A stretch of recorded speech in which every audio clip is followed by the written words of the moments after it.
ఇచ్చే నా అభిమాన యువ నాయకుడు నారా లోకేష్ గారు మాట్లాడారు. అధ్యక్ష, ఈరోజు మీరు నిజంగానే డిప్యూటీ స్పీకర్ అవటం అనేది చాలా సంతోషమైన సందర్భం. పెద్దలు గౌరవ ముఖ్యమంత్రి గారు RRR సినిమా గురించి చెప్పారు, మీ గురించి కూడా చెప్పారు. నాకు RRR అంటే రియల్ రెస్పాన్సిబుల్ అండ్ రెబిలియస్.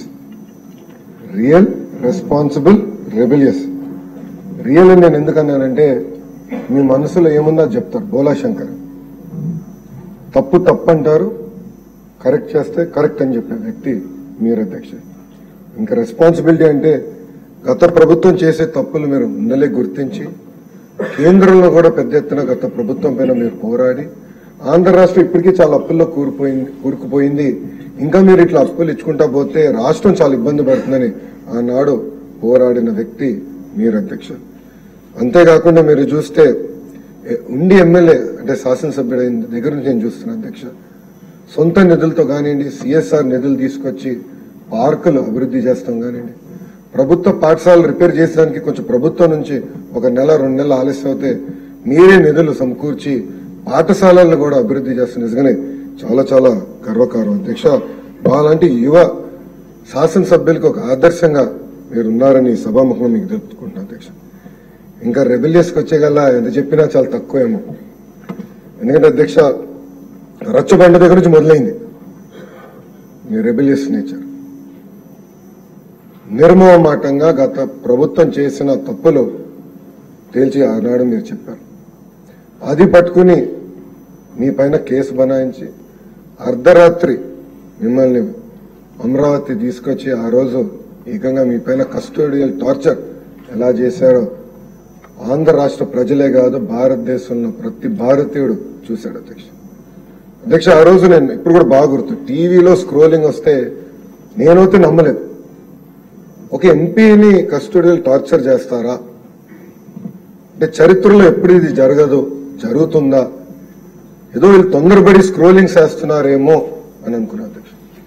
అలాంటిది ఆనాడు మీ ఫోటోలు వచ్చినాయి అధ్యక్ష. మాకు బాగా గుర్తు, వాట్సాప్ లో ఒక రియల్ టైం మాకు స్ట్రాటజీ గ్రూప్ లో ఉంటే ఆ ఫోటోలు వచ్చినాయి.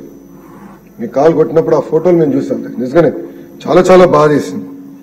అంటే సొంత పార్టీకి చెందిన ఎంపీని ఇట్లా ట్రీట్ చేస్తారా, భిన్న అభిప్రాయాలు ఉంటే ఏకంగా కస్టోడియల్ టార్చర్ చేస్తారని నిజంగానే నాకు ఆశ్చర్యం కలిగింది.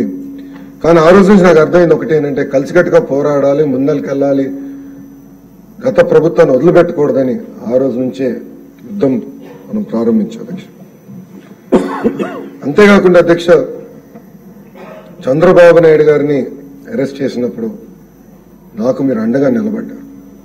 నేను ఢిల్లీలో న్యాయ పోరాటం చేస్తుంటే ప్రతిరోజు రాత్రి మీరు, గల్లా జయదేవ్ గారు, కనకమెడల రవీంద్ర గారు అందరం కూర్చుని మనందరం చర్చించేవాళ్ళం. మీటింగ్ అయిన తర్వాత కూడా మీకున్న అనుభవంతో కేసు ఎలా వెళ్తుంది, నేను ఎట్ట చేస్తే బాగుంటుందని మీరు కూడా అనేక సలహాలు ఇచ్చారు.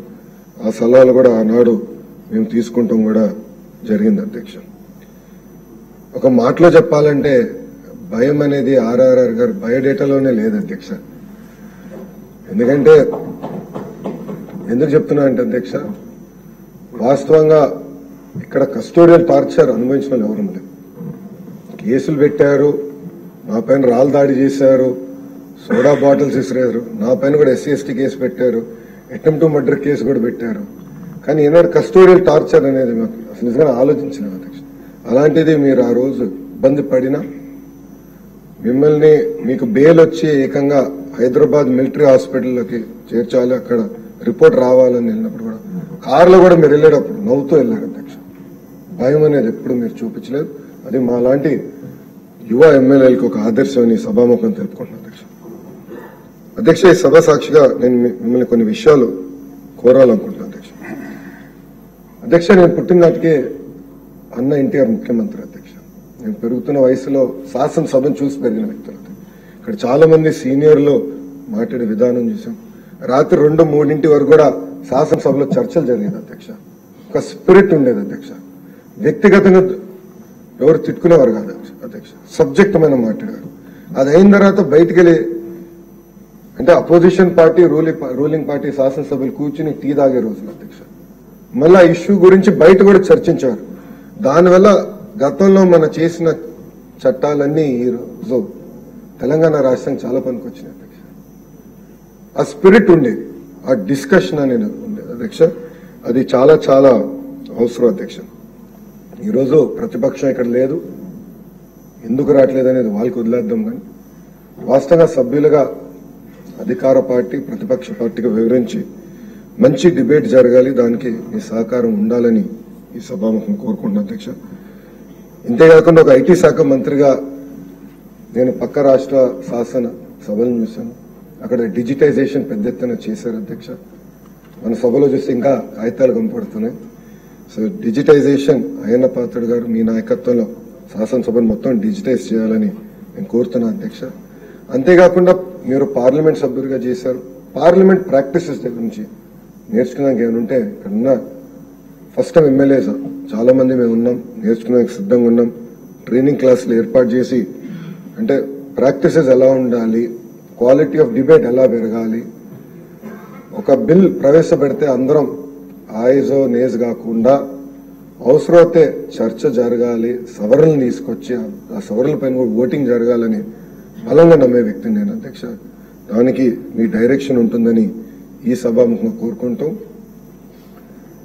వాస్తవంగా మిమ్మల్ని అక్కడ మీరు ఈరోజు అక్కడ కూర్చుంటున్నారంటే మీ నోరు కట్టేశారన్న బాధ ఒకటి ఉంది అధ్యక్ష. కానీ విట్ ఉండాలి, పెద్దలు అందరు చాలా మంది మాట్లాడారు, ఆ విట్ నేచర్ తోనే సభ జరగాల్సిన అవసరం ఉంది. విట్టిగా జరిగితే ఎన్ని గంటలైనా ఇక్కడ చర్చిస్తాం, ఎన్ని గంటలైనా మనం మాడడానికి అవకాశం ఉంటుంది.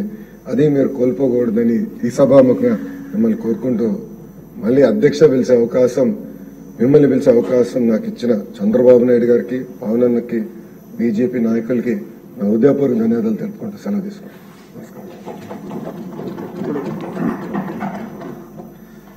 సమయాభావం ఉంది.